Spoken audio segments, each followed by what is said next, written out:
What's up, YouTube? Welcome back to the channel. My name is Dustin Apple, hashtag White River Rambo, and as you can see behind me, we have a somewhat fresh 1652 G3. Now, I could do anything I want to with this. I'm calling this my wife's build, and for many reasons. Mainly because when a friend of ours pulled in the driveway and said, kind of need money and I kind of have this for sale, do you want it? My wife said, yeah, sure, no problem. I was like, really? Okay, here we go. And then the outboard that she's putting on here is one that she bought. So, like, pretty cool. And no, she's probably not going to be out here working with me on it, but and anyway, I'm calling this her boat, right? So, I think this is a 2005 G3. Unfortunately, G3 stopped putting wood in boats about 2006. And inside this Dorito up here, you can see inside there, there's wood in there. And obviously, there's foam in that. And then there's foam in this, and both of those. And then if you see bolt holes. Anytime you see bolt holes on a transom, means that it's sandwiching something together. That means there's wood in there. I have plans to go right there and go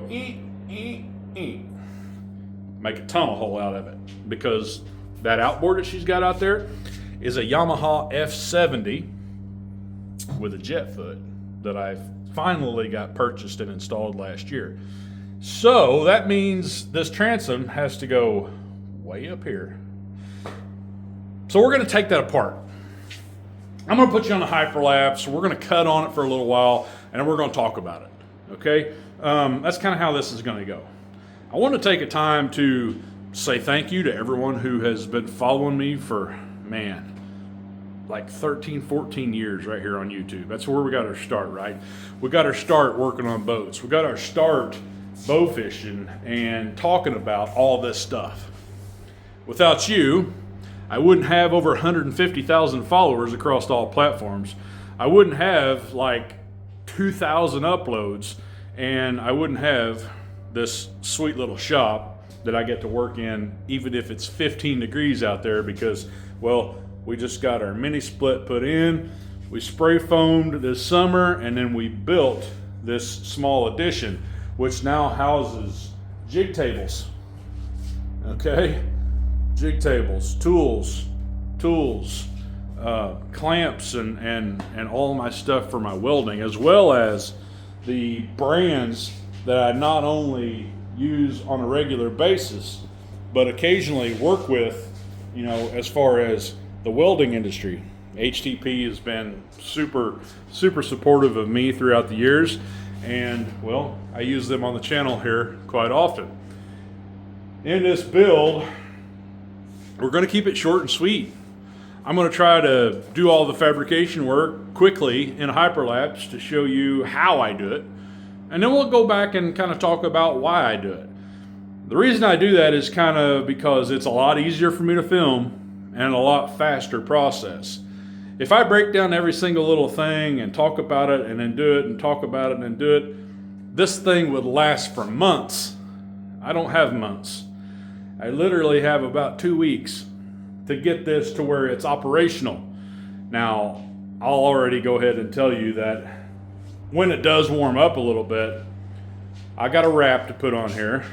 And I have some wild ideas to build a, let's just say, articulating trailer.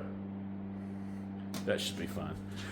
But yeah, as of right now, the trailer that's underneath of it, and you know, that's probably not going to work. As y'all know, I kind of like my trailers fancy. So we're going to get into a trailer this spring too, and I'll add it as part of this playlist. So go ahead and subscribe, and make sure you ring that bell. That way you can get all of these notifications. I'm going to try to put a video up every 2 to 3 days on this. That's how fast and how hard we're going to go on it. So I appreciate y'all tuning in, and let's get this hyperlapse started. let me get some safety gear out and start cutting.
Be quiet, man. Come on.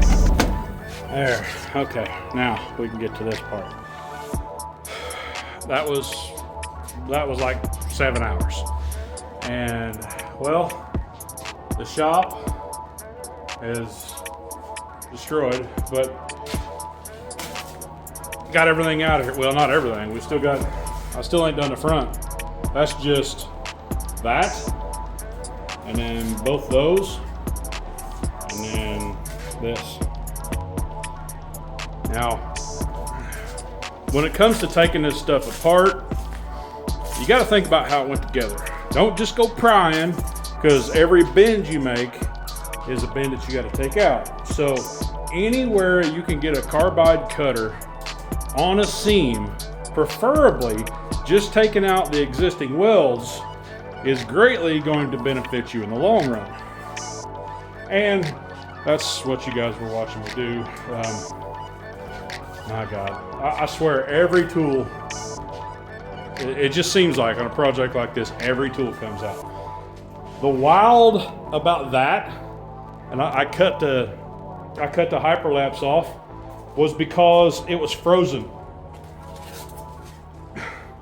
You can't really see, but where there was seat bases in the top of that lid, it just rained in there and held water. And that cube right there, it probably weighs 3.5 pounds. Wow. I've never seen anything that was wet on top. And then it was frozen, and then it was all I could do to get the Sawzall through it.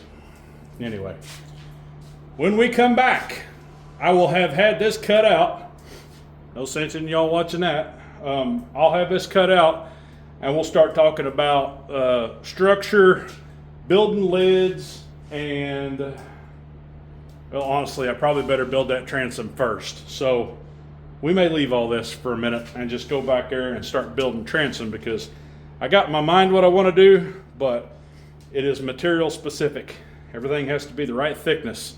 And then I'm absolutely going to be using that jig table to keep things from warping. So I'll show you how to do that when we come back. Appreciate y'all tuning in. Share the video, and when we get a couple videos, we'll start a playlist. Y'all stay safe. It's It's 5 o'clock on a Friday. I gotta take the old lady out to dinner. I'll see you. What's up, YouTube? Welcome back to the channel. I'm your host, Dustin Apple, hashtag White River Rambo.